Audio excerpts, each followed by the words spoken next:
Ce soir, c'est moi qui vous parle, mais ça aurait bien pu être quelqu'un d'autre, parce que je ne suis pas une spécialiste de l'Esprit Saint. Je suis comme vous en chemin, mais ça fait du bien en fait de s'entendre redire des choses. Alors sans doute que ce soir, je vais vous dire les paroles que je vais vous lire, vous les avez déjà entendues. Mais voilà, dans la vie spirituelle, on est parfois, souvent même, amnésique. Pour ceux qui veulent, il y a papier et stylo. Enfin, quelques stylos et quelques papiers, quelques feuilles pour écrire. On n'est pas meilleur que le peuple hébreu qui a dû errer dans le désert de faire descendre vraiment cette parole du Seigneur dans son cœur et de l'accueillir. Donc voilà, c'est tout simple ce que je vais vous dire ce soir. Donc l'Esprit Saint, ce Dieu inconnu. Quand j'ai préparé ce topo, moi m'est revenu une anecdote quand je faisais des études de théologie à Lyon. Un des premiers cours d'initiation, le professeur nous a posé une question toute simple. Il nous a demandé comment s'appelle Dieu en christianisme. Donc on était là, donc certains laïcs comme moi, des religieuses, des séminaristes. Et puis il y a eu quelques minutes comme ça où on ne savait pas trop quoi répondre. Donc il y a eu des Jésus, il y a eu Père, il y a eu Dieu. Et enfin quelqu'un a fini par dire Trinité. Trinité. Donc voilà, parce que Dieu en christianisme est effectivement Trinité. Il est Père, il est Fils et il est Esprit Saint. Et souvent, on oublie un petit peu l'Esprit Saint. Donc un petit juste rappel au début pour se souvenir que l'Esprit Saint est Dieu, en fait. C'est tout bête, peut-être une évidence, mais comme on a tendance un petit peu parfois à l'oublier, peut-être sans doute parce qu'on a une difficulté à imaginer un Esprit Saint. On imagine bien un Père, Dieu Père, on peut imaginer un Fils, mais on a du mal à imaginer l'Esprit Saint. Alors même si lorsqu'on fait notre signe de croix, c'est bien au nom du Père, du Fils et du Saint-Esprit. Alors dans la Bible seconde, donc c'est une traduction que les exégètes aiment bien, parce qu'il est souvent plus proche du texte hébraïque. Donc dans la Genèse, souvent dans nos Bibles, la Bible de Jérusalem ou d'autres, on parle en Genèse 1-2 d'un souffle de Dieu agiter la surface des eaux à la création. Un souffle de Dieu agiter la surface des eaux. Alors qu'en fait, dans la Bible seconde, on parle de l'Esprit de Dieu qui se mouvait au-dessus des eaux.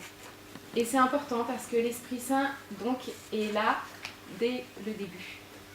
Et là, dès la création, avant la création de l'homme, au moment de la création du monde dans la Genèse. De même, dans les Actes des Apôtres, donc plutôt à la fin après, il y a cet épisode où Ananie, donc un homme avec sa femme Saphir, voudrait rejoindre la communauté des disciples, mettre tout en commun. Donc c'est son désir à lui, donc on ne lui a pas demandé. Et donc il vend son terrain et il détourne une partie de l'argent. Donc plutôt que tout donner, il dit qu'il donne tout, mais il en garde une partie. Et Pierre, donc, qui découvre cela, lui dit, mais qu'as-tu que tu mentes à l'Esprit Saint? Ce n'est pas à des hommes que tu as menti, mais à Dieu. Voilà, ce moment où je mens à l'Esprit Saint, un aliment à l'Esprit Saint, un aliment à Dieu. C'est la même chose, mentir à l'Esprit Saint, mentir à Dieu. Ou alors encore en Éphésiens 4:30, ne contristez pas l'Esprit de Dieu qui vous a marqué de son sceau pour le jour de la rédemption. Ne contristez pas l'Esprit Saint qui est Dieu.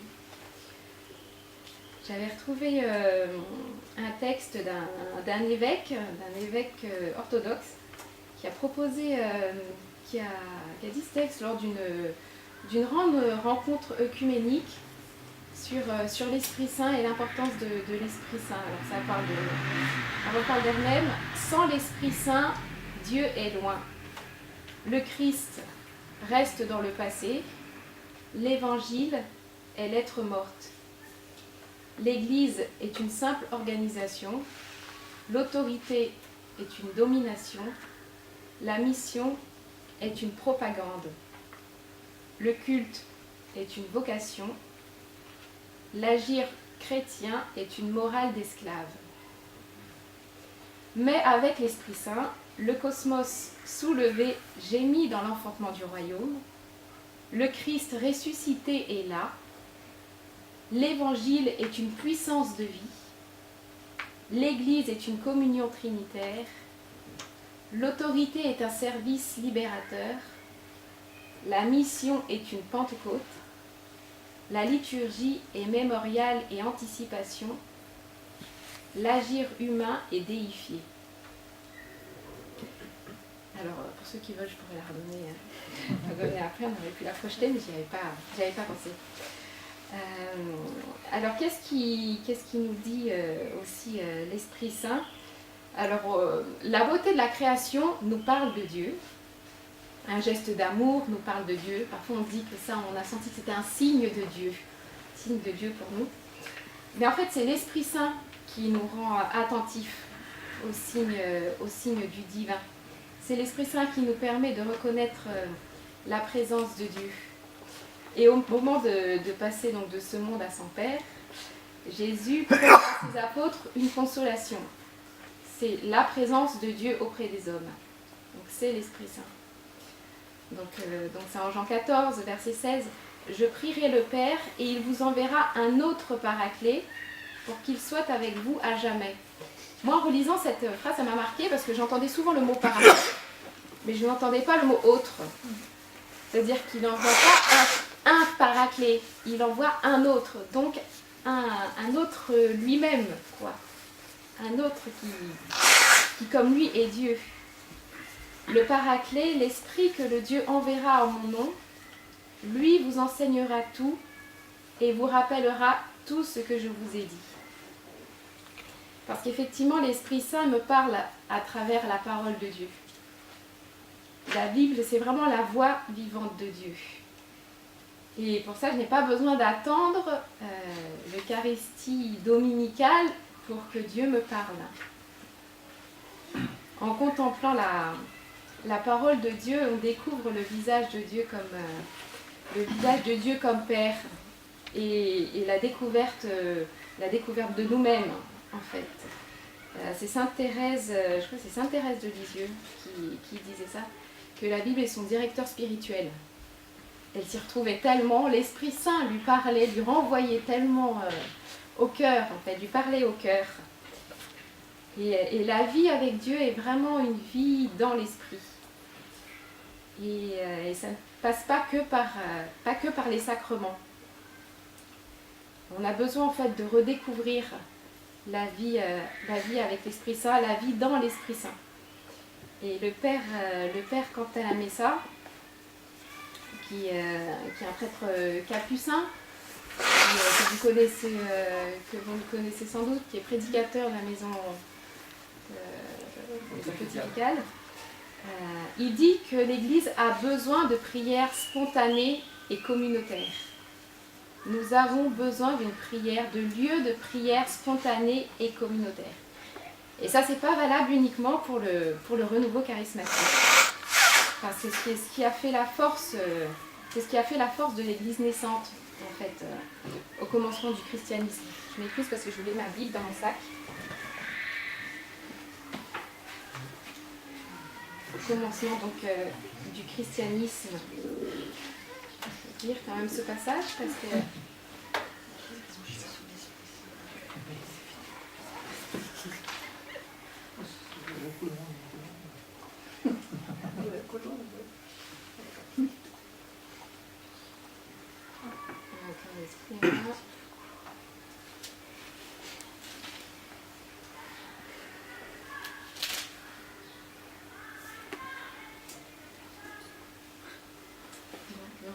tout de suite.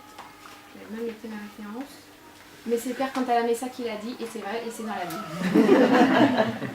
Je vous donnerai la référence après. Donc voilà, de l'Esprit Saint qui parle et qui nous parle personnellement, comme il était là au début des premières communautés chrétiennes. Donc l'action fondamentale donc de l'Esprit Saint, de cet esprit qui nous parle, et qu'il est esprit créateur. Esprit qui renouvelle aussi notre jugement et notre regard. Donc son action fondamentale, c'est de faire de Dieu notre Père et du Christ notre Rédempteur. De faire de nous des fils de Dieu. C'est ça l'action fondamentale de l'Esprit Saint. De faire de nous des fils de Dieu. Donc, en effet, tous ceux qu'anime l'Esprit de Dieu sont fils de Dieu. Vous avez reçu un esprit de fils adoptif qui nous fait écrier Abba, Père. L'Esprit en personne se joint à notre esprit pour attester que nous sommes enfants de Dieu. Enfants et donc héritiers. Héritiers de Dieu et co-héritiers du Christ. Donc, Romains 8. Et c'est repris en Éphésiens. Cet Esprit Saint qui constitue les arts de notre héritage. Donc, c'est vraiment ça. Faire de nous des fils de Dieu. Et l'œuvre de Dieu en nous passe par l'action de l'Esprit Saint en nous. Par l'action de l'Esprit Saint en nous. C'est par l'Esprit Saint que Dieu agit en nous. Et j'aime bien cette parole de saint Athanas qui dit en fait, qui dit ça, Dieu s'est fait homme pour que l'homme devienne Dieu. Elle est là, l'action de Dieu, l'action de l'Esprit Saint en nous. Donc on peut parler d'une première action de l'Esprit Saint, qu'on appellera une action sanctifiante de l'Esprit Saint, pour un cœur nouveau et pour une vie nouvelle. Donc, dans le sacrement du baptême, le baptisé, donc le chrétien, reçoit une nouvelle naissance. Il naît de nouveau.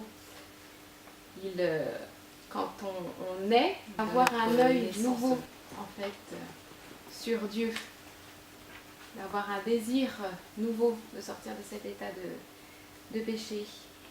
Et le don de l'Esprit Saint nous est fait à notre baptême. Tout est donné au baptême. Tout est donné. Le fruit de l'Esprit est charité, joie, paix, longanimité, serviabilité, bonté, confiance dans les autres, douceur, maîtrise de soi. Voilà le fruit de l'Esprit donné en Galates. Donc nous avons foi que tout ça est donné. Il y a vraiment une plénitude. Et pourtant, dans nos vies, il y a un faible témoignage des fruits de l'Esprit, en tout cas dans la mienne. Un faible témoignage des fruits de l'Esprit, l'Esprit de charité, joie, paix. La visibilité n'est pas à la mesure du don qui a été fait. Et nous avons à prendre conscience que nous avons une vie nouvelle. Et c'est la grâce du vin nouveau de la Pentecôte. Cette prise de conscience de la grâce d'une vie nouvelle. Et que nous avons besoin, en fait, chacun, d'une Pentecôte personnelle. Ce qu'on appellera un baptême dans l'Esprit Saint. Alors vous avez déjà entendu ce terme de baptême dans l'Esprit Saint. Est-ce que vous savez quelle est l'origine de ce mot, de ce terme, baptême dans l'Esprit Saint, baptisé dans l'Esprit Saint? C'est Jésus qui le dit. Ouais, c'est Jésus qui le dit. Parfois on l'oublie, mais c'est Jésus qui le dit. Il désigne la Pentecôte qui n'est pas le baptême d'eau, il serait baptisé dans l'Esprit Saint. Jean, lui, a baptisé avec de l'eau, mais vous, c'est dans l'Esprit Saint que vous serez baptisés sous peu de jours, au début des Actes des Apôtres. Et donc le baptême dans l'Esprit Saint n'est pas une expression inventée par le renouveau charismatique ou par des étudiants qui ont vécu cette expérience de l'effusion de l'Esprit Saint en 1967 aux États-Unis. Même si c'est vrai que cet événement et les rassemblements du réveil en 1907 sont souvent plus connus parmi ceux qui s'intéressent dans une perspective historique Mais ce qui l'est moins, en revanche, c'est que quelques années auparavant, avant cette année 1967, qu'on connaît parfois comme une date clé, un certain 1er janvier 1901, une sœur, la sœur fondatrice des Oblates du Saint-Esprit, sœur Elena Guerra, de son nom, a influencé la démarche du pape Léon XIII.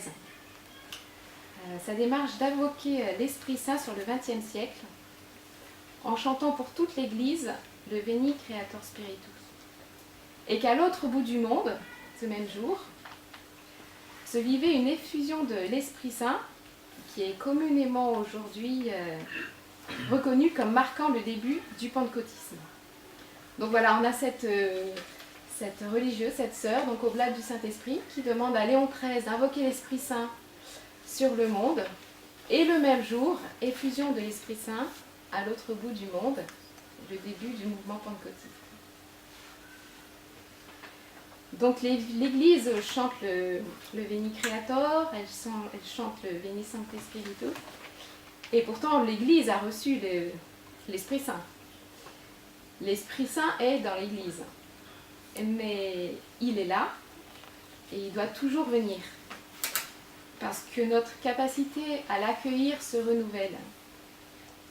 Et la capacité de l'Église dont on fait partie, l'Église que nous formons, se renouvelle. Donc il s'agit vraiment d'enlever les cendres, pour que le feu de notre baptême puisse à nouveau réchauffer nos vies. On a pour la plupart, je pense, été baptisés petits. Donc il s'agit peut-être de raviver la flamme de notre baptême par l'Esprit Saint qui rend le Christ présent. J'aime bien ce témoignage du père Cantalamessa, dont je vous parlais tout à l'heure, donc qui a fait une thèse de doctorat en Christologie. Et alors qu'il faisait sa thèse de doctorat, donc il a étudié la personne du Christ, donc il pouvait dire qu'il la connaissait, il a vécu, lui, cette expérience du baptême dans l'Esprit Saint. Et il dit qu'il a découvert qu'il avait en fait un autre Jésus à rencontrer, un autre Jésus à découvrir, un autre Jésus à connaître, un Jésus vivant. Un Jésus vivant.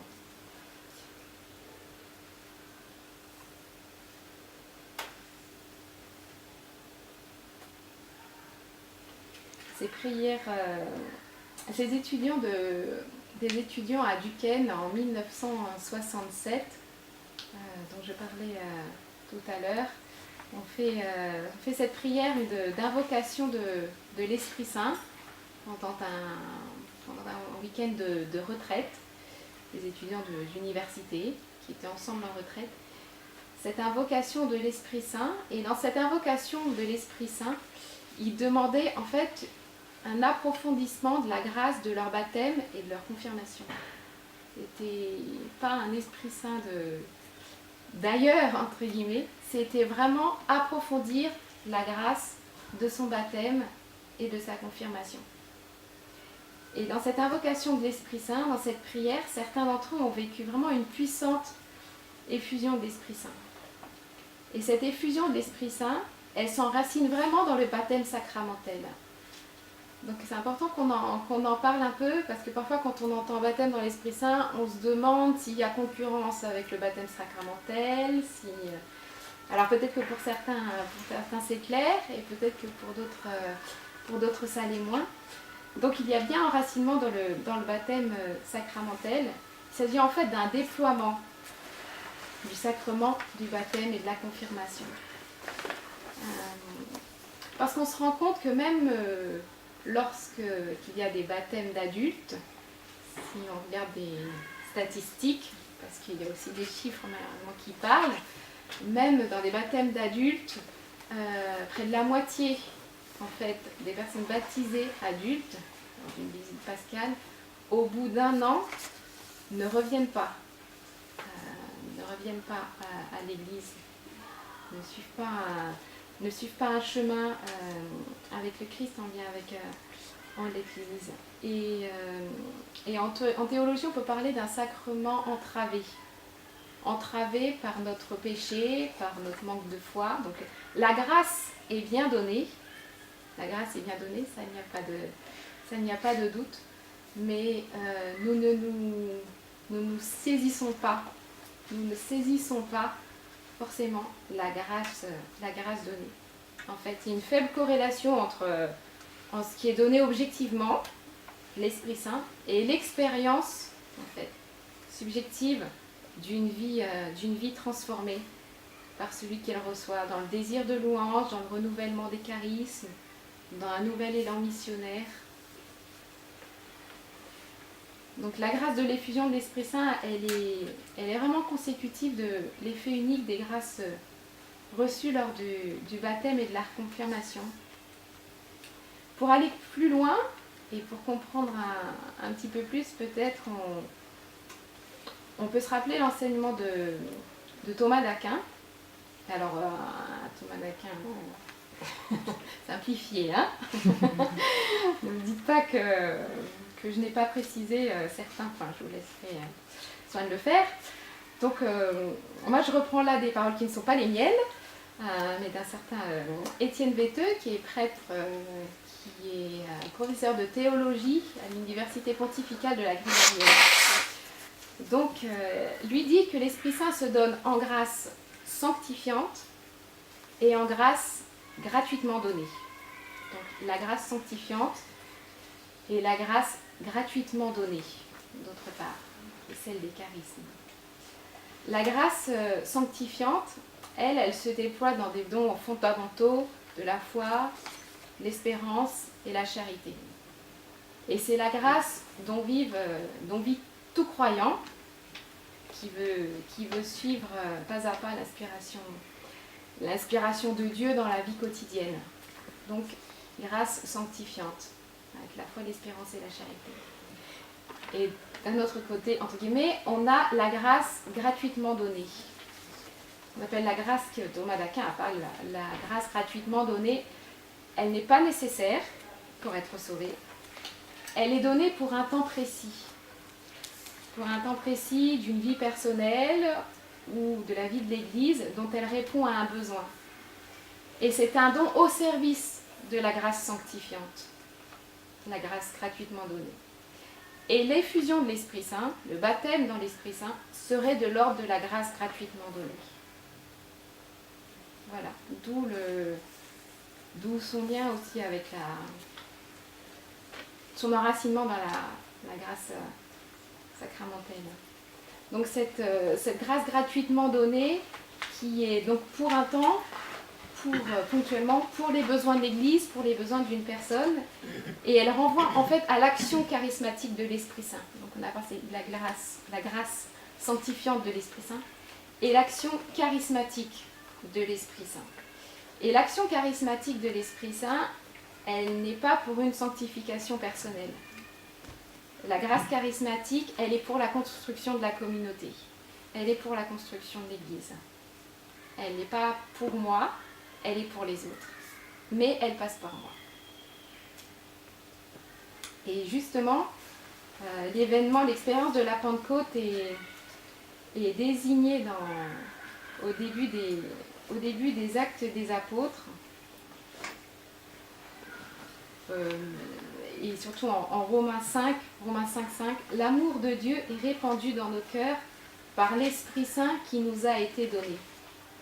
L'amour de Dieu est répandu dans nos cœurs. Donc c'est l'amour que Dieu a pour nous.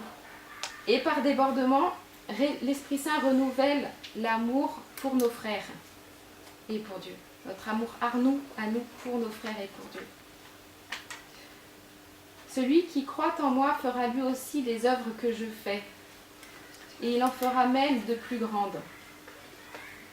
Donc Jésus, hein. Il en fera, vous aurez reconnu. Il en fera même de plus grandes. Oui. Donc il s'agit vraiment d'accueillir les charismes. Donc l'action charismatique de l'Esprit Saint, la grâce charismatique de l'Esprit Saint, d'accueillir ces charismes, non pas pour nous, Parfois on se demande si on est capable, si on est digne. C'est pas pour nous de toute façon. C'est pas pour nous, c'est pour les autres. C'est pour l'Église. Et c'est vraiment inscrit dans l'amour dont je vous parlais. Parce que tout est ordonné à la charité, au don supérieur qui est la charité. Une voie qui les dépasse toutes. La voie de la charité qui dépasse tous les dons supérieurs, tous les charismes. Et en 1 Corinthiens 12, 7, à chacun la manifestation de l'esprit est donnée en vue du bien commun. À chacun en vue du bien commun. C'est l'unique et même esprit qui l'opère, distribuant ses dons à chacun en particulier comme il l'entend. Sagesse, science, foi, prophétie, guérison, miracle, discernement des esprits, diversité des langues, interpréter les langues.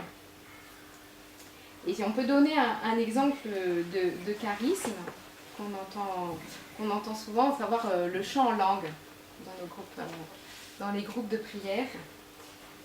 Celui qui parle en langue dit en esprit des choses mystérieuses. Voilà le chant en langue. Celui qui parle en langue dit en esprit des choses mystérieuses. Donc c'est pour ça aussi qu'on a la possibilité de chanter tous ensemble. Et je sais qu'une personne m'avait dit une fois qu'elle était choquée, pas dans ce groupe de prière, mais qu'elle était choquée qu'on chante tous ensemble et qu'on ne s'écoute pas. Mais parce que le chant en langue, il n'est pas pour mon voisin. Quand je chante en langue, je m'adresse à Dieu. C'est l'Esprit Saint qui chante en moi. Et donc on peut chanter et s'adresser à Dieu tous ensemble. Ou encore le charisme de prophétie, dont on avait déjà parlé, il y a quelques semaines. Le charisme de prophétie qui édifie, qui bâtit, qui réconforte. Vous allez recevoir une force, celle de l'Esprit Saint qui descendra sur vous. Vous serez alors mes témoins à Jérusalem, dans toute la Judée et la Samarie, et jusqu'aux extrémités de la terre. Donc c'est au début des Actes des Apôtres, dans Acte 1, et dans Acte 2, ça continue. Parce que l'Esprit Saint fonde l'Église, et la communion ecclésiale est vraiment le lieu de l'invocation de l'Esprit Saint et de la réception de l'Esprit Saint. Et les dons de l'Esprit Saint ont vraiment cette destination d'être pour l'Église. Il y a cette action sanctifiante pour nous, et il y a l'action charismatique en l'Église. Donc je ne ferai pas plus long, parce que je pense aussi ce qui est intéressant, c'est qu'on puisse avoir un temps peut-être d'échange entre nous, où on puisse chacun se questionner et répondre aussi. Mais peut-être pour terminer, je laisserai la parole au pape François, valeur sûre. Toujours depuis, c'est une parole du 8 mai 2017, donc c'est tout récent. Hein. C'était lors d'une homélie à la chapelle Sainte-Marthe. Toujours depuis les temps des prophètes jusqu'à aujourd'hui, il existe un péché qui consiste à résister à l'Esprit Saint. Il existe un péché qui consiste à résister à l'Esprit Saint. Alors, dans cette attente de l'Esprit Saint, la vigile de Pentecôte, puissions-nous reprendre cet horizon final de la liturgie, l'Eucharistie, que ton Esprit Saint pénètre en nos cœurs, qu'il les rende fertiles et généreux.